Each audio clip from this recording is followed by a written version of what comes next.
ñu naan ko marhaban ya najm yatrib wax googu malaaka yi doon ko wax naan ko bienvenue l'étoile de Médine maana ya najm yatrib yàlla dëgg ca wàcce suuratu najm pour commenter cérémonie bi waaw moo tax ba ñu ci jógee ñu laaj benn journaliste commentateur la ni leen na commenter cérémonie bi journaliste bi mi ngi tudd al imam Busiri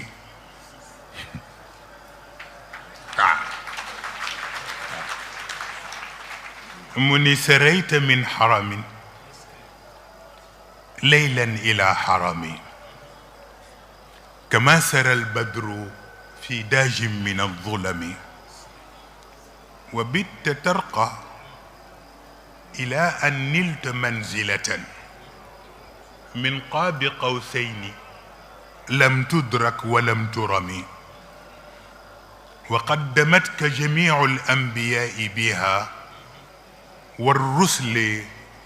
تقديم مخدوم على خدمي وأنت تخترق السبع الطباق بهم في موكب كنت فيه صاحب العلم حتى إذا لم تدع شأوا لمستبق من الدنو ولا مرقا لمستنم كنا خفضت كل مقام بالإضافة إذ نوديت بالرفع مثل المفرد العلمي كيما تفوز بوصل أي مستتر عن العيون كوكو موي ويكلو بي waaw fa yàlla wéeteeg yonent bi rek kenn fekkewul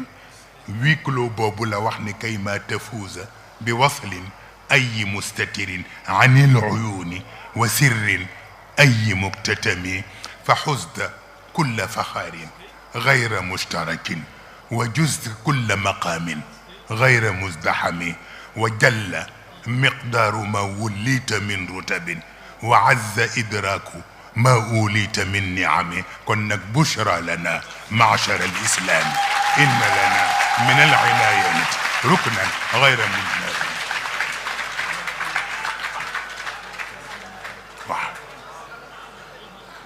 def ci article bu kenn mësul gis pour commenter rek cérémonie ba mais li gën a yéeme mooy deuxième palme ba gannaaw palme d'or ba deuxième palme ba ku ñoo wax Sayyid Cheikh Ahmed Tijani Chérif waaw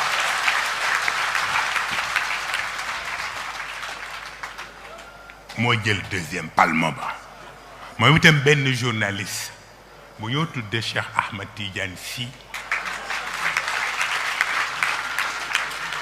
moo commenté cérémonie ba hada rasulullah yawma nuzulihi mutaqallidan bilhaqqi walburhani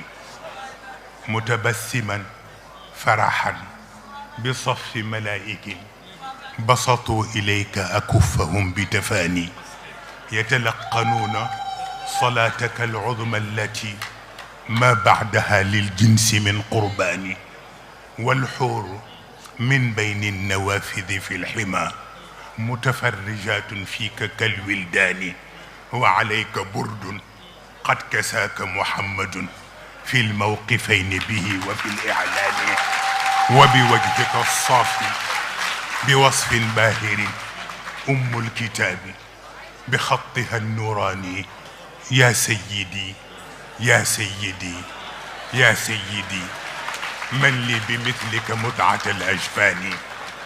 يا سيدي يا سيدي يا سيدي من لي بمثلك للفؤاد العاني يا سيدي يا سيدي يا سيدي جازاك ربك عن بني الأوطان ثم الصلاة على النبي وآله من ربه في ربه الحنان signature article bi soog a ñëw ما قال أحمد للتجاني مجدا فإليك ابن محمد النجاة.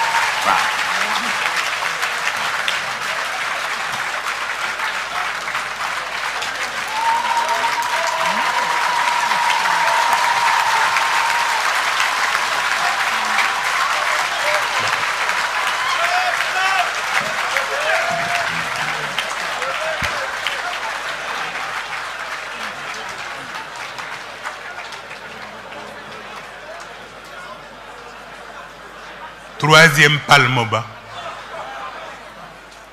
ki ñoo wax Seydil Hadji Malick Sy jël ko waaye moom dafa demandé buñ ko décerné fii nañu bàyyi ba ëllëg fa ñépp teewe mu ñaan sunu boroom mu jëlal ko cravate de la Légion d'honneur bi joxal ko ko Muhammad ci ñaari baaraam yi mu takkal ko waj'al qiladata jiidi fi asabi'i man alayhi anzalta ayatin karimati yawman yafirru ashirun min ashiratihi wa ummihi wa abihi thumma zawjati kullu mri'in شأنه يغنيه ذا فزع غير رسول لك مصباح الجنات كنك وتبارك الله لنخ دوداي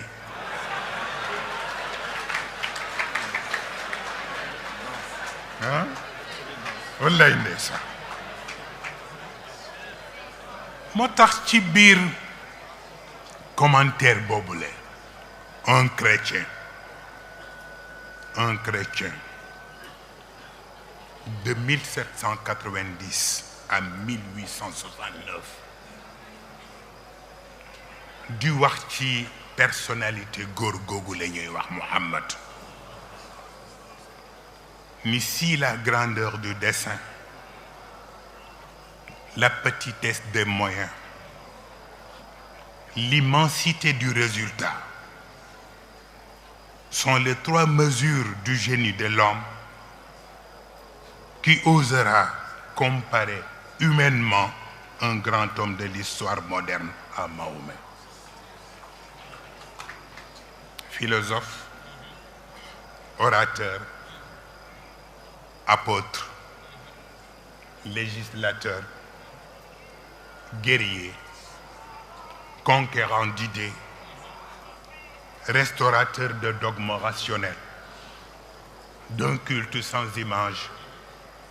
fondateur de 20 empires terrestres et d'un empire spirituel. Voilà Mahomet. À toutes les échelles où l'on mesure la grandeur humaine, quel homme fut plus grand? Konnak ida talabta hakiman fa inna Muhammadan huwa hakim.